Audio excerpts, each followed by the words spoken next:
இது பாருங்க, இதுதான் முள்ளமன்றியோட முள். இது எனக்கு கீழே கிடைச்ச ஒரு ஷார்ப்பான கம்பு. அதில் நான் இப்போ முள்ளமன்றியோட முள்ளை அட்டாச் பண்ணியிருக்கேன். முள்ளமன்றி முள்ளை காட்டுங்க பாருங்க, தூக்கி காட்டுங்க, எடுத்து காட்டுங்க, பிடுங்கி காட்டுங்க. வரல விட்டுருங்க. பாருங்க, இதுதான் நல்லா பார்த்துக்கோங்க. இதுதான் முள்ளமன்றி முள். இதில் ஒரு குத்துனா கூட உயிர் போயிடுற அளவுக்கு விஷம் இருக்குது இதில். இது நம்மளுக்கு தேவைப்படுறது. வழியில் ஏதாச்சும் புலி, காட்டு யானைலாம் தாக்க முடியும். கரடி அதெல்லாம் இதுக்கு ஒன்றும் ஆகாது. ஒரு முயல் பார்த்து இந்த என்னது இது கீழே ஏதோ இதுதான் யானை சாணம். இது பாருங்க, உட்காந்து தொட்டு எடுத்து காட்டு. எப்போ போட்ட சாணி இது?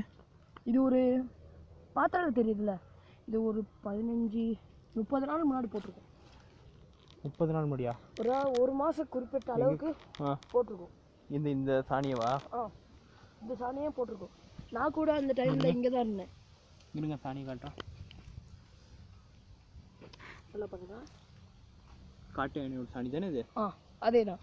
இந்த யானை சாணியை வச்சு நம்ம நெருப்பு கூட மூட்டலாம். அந்த அளவுக்கு இந்த காட்டுக்குள்ளே போனால் என்ன இருக்கும்? இங்கே காட்டுக்குள்ளே போனால் சொல்லுங்க, கவர் ஆகல.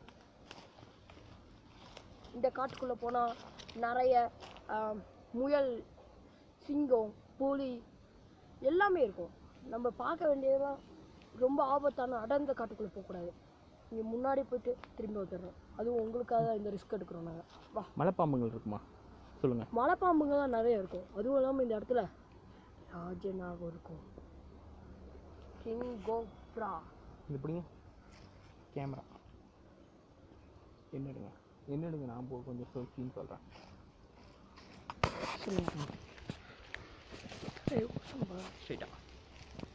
ஓகே, இப்போ நம்ம இந்த மலைப்பகுதியில் இருக்க அந்த உயர்ந்தமான அந்த இடத்துக்கு நம்ம போகிறோம். அந்த இடத்துக்கு போனால் தான் பக்கத்தில் எந்த இடத்துல மனிதர்கள் வாழ்கிறாங்கன்ற இடம் தெரியும். ஓகேங்களா? ஸோ நம்ம போகிறது நெக்ஸ்ட்டு அந்த இடம். இது வந்து தெற்கு திசைன்னு நினைக்கிறேன். இந்த சைடில் தெற்கு திசையில்.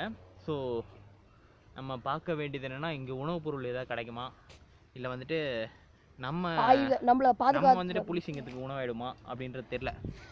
நமக்கு பாதுகாப்பதுக்கு ஒரு ஆயுதம் கிடைக்குமா? ஆயுதமா? இந்த ஆயுதம் தான், வேற எதுவும் இல்லை இந்த காட்டில். நம்ம ஆயுதம்னு சொல்கிறோம். நமக்கு ஒன்றும் இதே ஒன்று நம்ம மூங்கில் குச்சி வச்சு இந்த முள்ளமட்டியோட முள்ளை வச்சு ஒரு ஈட்டி மாதிரி ஒன்று தயாரிச்சிருக்கோம். காட்டு சரியா? முள்ளமட்டியோட ஈட்டியை தயாரிச்சிருக்கோம். இப்போ நாங்கள் பார்த்தது கண்டுபிடிச்சதுன்னா இந்த மாட்டு சாணி இந்த யானையோட சாணி தான் இப்போ நம்ம கண்டுபிடிச்சிருக்கோம். இதை தான் வந்துட்டு இப்போ போட்டது பார்த்தீங்கன்னா இப்போ ஒரு 2 மணி நேரம் தான் ஆயிருக்கும்னு நினைக்கிறேன். அப்போ யானை இங்கே எதுவும் பக்கத்தில் இருக்குதுன்னு நினைக்கிறேன். அதனால் நம்ம கூடிய சீக்கிரம் இந்த இடத்த விட்டு நகர்றது தான் நல்லதுன்னு நினைக்கிறேன். சரி வாங்க, நம்ம இந்த இடத்த விட்டு நெக்ஸ்ட்டு அடுத்து என்ன இடம்ன்றதை பார்த்து போவோம். வாங்க.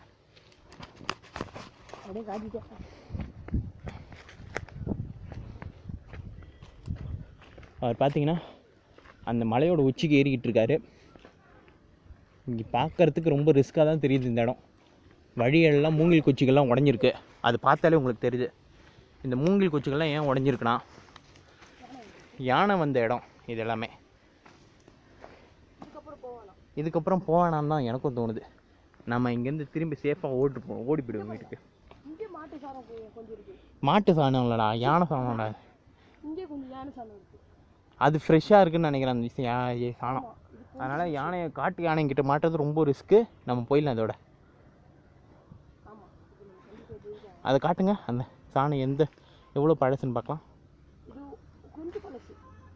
கொஞ்சம் பழசா? சரி போட்டுருங்க, வாங்க போகலாம். சரி வாங்க போகலாம். நாங்கள் இங்கேருந்து கிளம்புறோம். பாய் சொல்லிக்கிறோம். எங்கள் டீம் குழு சார்பாக நான் ஸ்ரீகாந்த், இவர் ஆகாஷ். பாய் பாய் பாய் சொல்லுங்கள். அரே ஓ சம்போ.